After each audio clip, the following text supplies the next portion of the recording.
Well, hello, everybody. I am joining you via Zoom today on my laptop because I am testing out some things with Zoom. If any of you were on with me last week, well, first things first, this is Chattin with CHAP, and I'm your host, Ginger Wade. Sorry for not starting with that, but if you were on with me last week, I was interviewing Daniel from Generation Joshua, and things got a little crazy in the middle. So I'm testing again, even though I'm by myself. I usually only do this version when I'm interviewing someone, but I'm planning on having more interviews. So I'm testing with you today. So you're being my guinea pigs. Thank you. So today is Q&A day. And there are so many questions to go through. And they're not, like last time it was all convention. They are not all convention. There's a few convention questions to stick on at the end, but there are so many questions. So thanks for sending your questions in, because this is going to be helpful to so many people. So I'm just going to get right into it. I have lots of things to share with you today. So, and I might need my glasses. I know it's that time. So, okay, first, someone asked about arts and humanities. So they're pulling their child out. It's going to be their senior year. They're trying to figure out if they've fulfilled all the requirements of the law and stuff like that. And they were asking what arts and humanities includes. Okay, what we're supposed to have 2 arts and humanities to graduate our children according to the homeschool law. So what does that include? Well, I typically tell people if it's not a core subject, meaning English, math, science, or history, if it's not one of those 4, it typically falls under arts and humanities. So I have some lists here that I'm going to share with you. They're a little bit long, but it's just giving you an example of the types of things that can be listed as arts and humanities on a transcript. So bear with me. I am going to put these on here. I know it's lovely. Okay, so here's some thoughts on that. Arts and humanities could be fine arts, art history, art appreciation, visual arts, painting, photography, sculpture, textile design, drawing, dance, music, music history, music theory, theater, theater history, scene, influential individuals of the theater, costume and lighting design, technical production, religion, Bible, Bible history, theology, spiritual life, apologetics, philosophy, foreign language, practical arts and crafts, sewing, cooking, home economics, woodworking, industrial arts, ... meaning there's so much more to that. Here's some other ideas from other places, and you can go and look at your school district and see what they consider to be arts and humanities. That might help you too. But here are some other things to think about: child development, cooking, 3-dimensional art, sewing, family consumer science, visual communications, metals, plastics, and wood shop, choir, yearbook, zoo and animal care, videography, screenwriting, animation, web design, video game design. I mean, there is so much that you could have as an art and a humanity on your child's transcript. It's really, really not hard to accomplish it. The other thing that was suggested is maybe work could be put on there on a transcript. Typically, what I've heard from people I've discussed things with is this: it's listed as something that is done, you know, like on a resume, like things that you have completed, but maybe not given credit on the transcript. If your child is a special needs child, has an IEP, and is struggling to fulfill all the credit requirements, you can then work, and they work or volunteer, that could be put on as credits onto a transcript. So those are things to consider with arts and humanities. Really, it is like this huge, all-encompassing category of stuff. So don't be afraid of the 2 credits of arts and humanities. It's pretty easy to get that fulfilled. So someone else wrote in and asked, where do I go to earn a GED? So if you are not aware, in the homeschool law, it does say that a supervisor must have a GED or a high school diploma. So someone was wanting to pull their child out to homeschool, but couldn't because they didn't have their GED. And where do I go? Well, I found GED.com. And it has it's this great page because it tells you, like, not only where you can do the test, but where you can study, how you can study, tutors that can help you to study. So there's like this whole community out there to support people who are looking to get their GED. So GED.com, if you need to get that so that you can homeschool, that is where you should get started with that. Okay, the next question was, how do I create a local CHAP chapter? Which is an interesting thought. We actually don't have chapters to CHAP. We are a statewide organization. One of the things that would be cool to us to try to do someday in the future is to create regions, like regional groups, because we are a big state. We're big. And from Pittsburgh to Philly, there's a lot of different types of homeschooling, a lot of different communities, a lot of different lifestyles.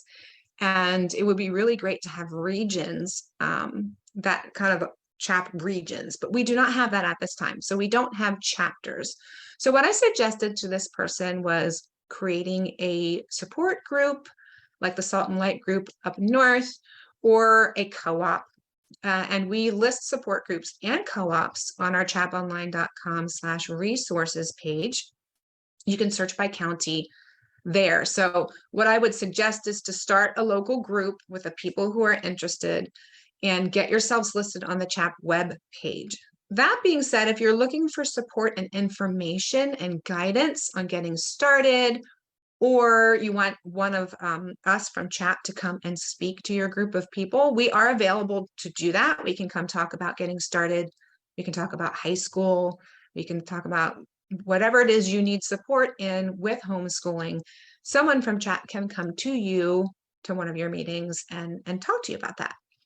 So that is not a convention only thing. We can do that throughout the year too. So but I'm grateful for that question, because it keeps us thinking about the whole regional thing and being connected in that way. We know as homeschoolers, we do need support. We do need each other. And so that close connection is important. And CHAP wants to provide resources for all of you to feel connected and supported through your homeschool journeys. So next question, how do I formalize a relationship with an evaluator? So really, you can use our search again at chaponline.com/resources. You can find an evaluator there.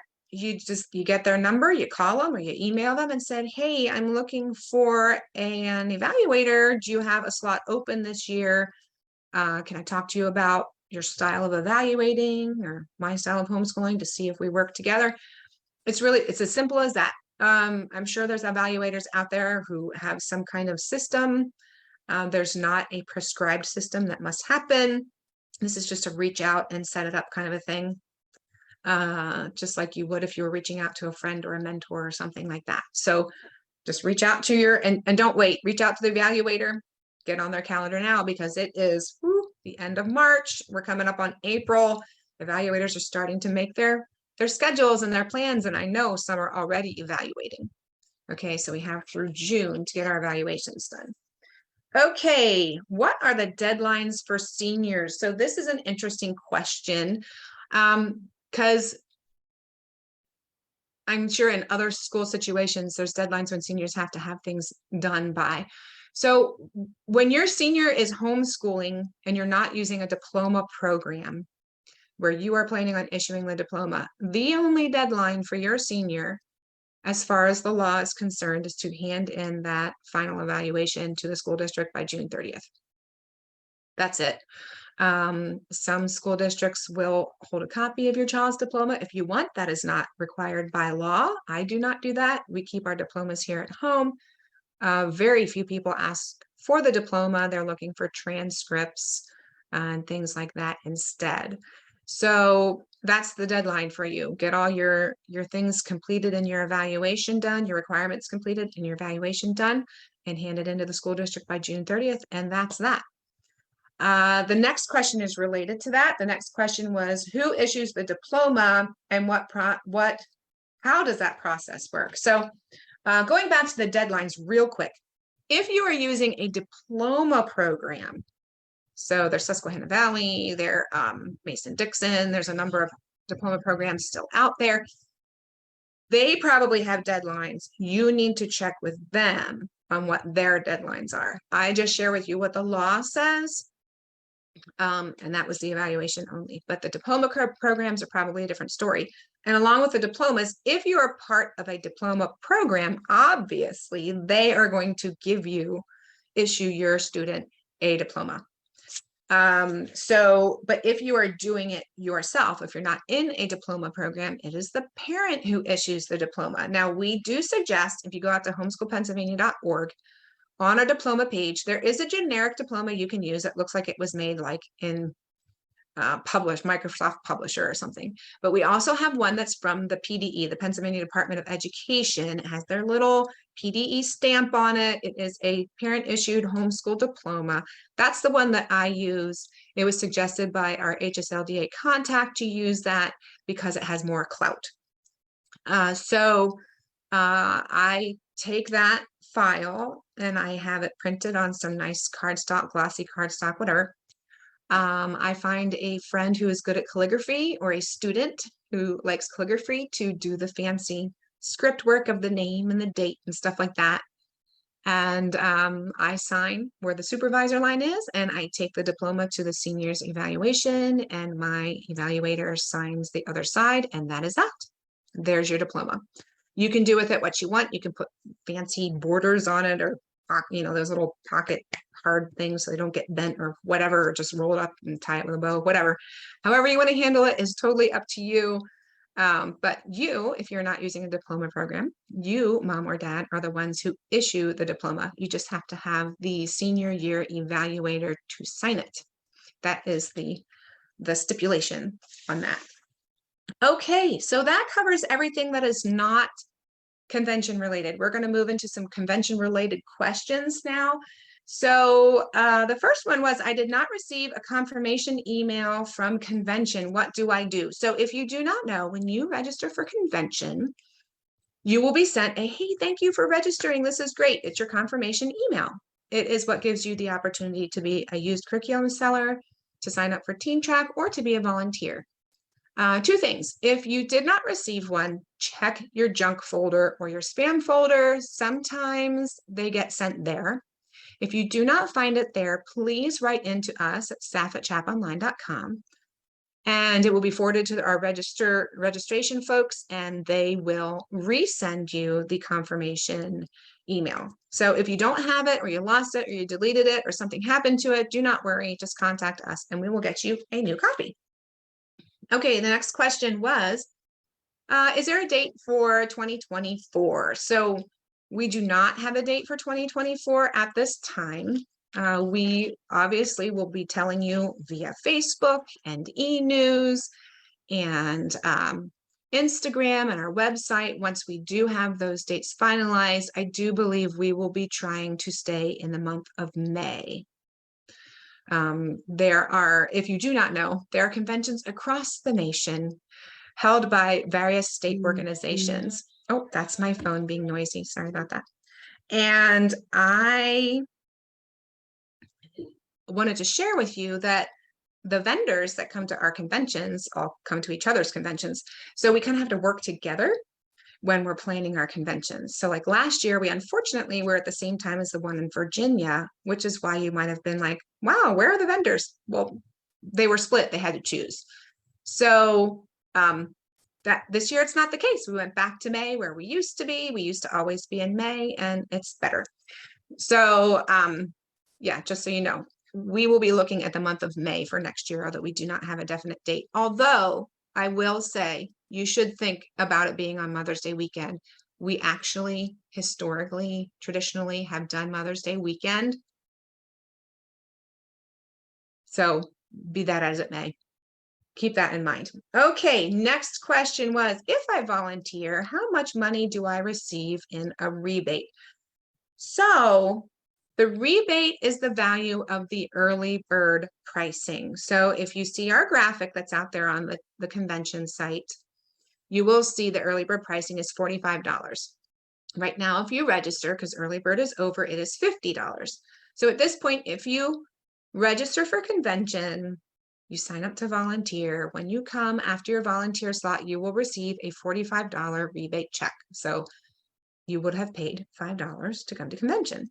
If you choose to wait and come at the door when it is $55, then, and you choose to then volunteer that day, which you can do, then the rebate is still $45. So you will have paid $10 to come to convention. So handle that however you would like to, but the rebate is always the price of the early bird pricing. So if the pricing changes from year to year, the rebate will always be the early bird level price. Another question is, why are some speakers or vendors not back? We had someone specifically write in and say how they really enjoyed Israel Wayne last year and they loved master books, and they were bummed to see that they were not on our list for this year. And well, Israel's not speaking, and here's why. There's tons of speakers. There's tons of speakers who go to homeschool conventions. And typically we do not have the same speakers back year after year after year in a row, simply because we have limited speaker slots and there are so many people to invite to encourage our community. So Israel was here last year. He will most certainly be here in the future at some time, no doubt. And Master Books goes where Israel goes. So Israel is not here this year, so Master Books did not come. Israel is in many other places this year, so they are going where he is going. So you can write to them and share that you wish that they were here. That is certainly an encouraging thing. But just to explain why some people come and some people don't, that's part of the reason. So that was the questions that came in. Oh, I did want to put in a plug for volunteering. Each year we need a lot of volunteers actually to make this happen. So if you are considering volunteering, please register. If you've registered already, click on that volunteer link in your confirmation email and sign up to volunteer. There's lots of different jobs out there. You can read the descriptions of all of them, and we would love to have you on the team supporting homeschoolers in the state of Pennsylvania. So that's all my questions for this week. If you have any more questions, please send them in, staff@chaponline.com. You can inbox me here on Facebook. I'm happy to answer your questions, and I will write it down and bring it up on my next Q&A day, which will be in like roughly 4 weeks. So next week, I will be interviewing Dr. Kathy Cook of Celebrate Kids. She is going to be speaking at convention on Friday this year. So if you're familiar with her and you love her stuff, you're going to want to definitely plan to be at convention on Friday. She's wonderful. I'm looking forward to talking with her, chatting with her, so that you get to know who she is before we get rolling, really in just a little over a month at convention. So thanks for tuning in today. I hope you were encouraged. And again, ask away your questions and enjoy springtime. It is warming up. It's gorgeous. And we're getting close to the end of our school years. And I pray that you just continue as the days go on, continue enjoying teaching your children and guiding them and following Christ in all of life. Thanks for tuning in, and we'll be seeing you next Tuesday. Bye now.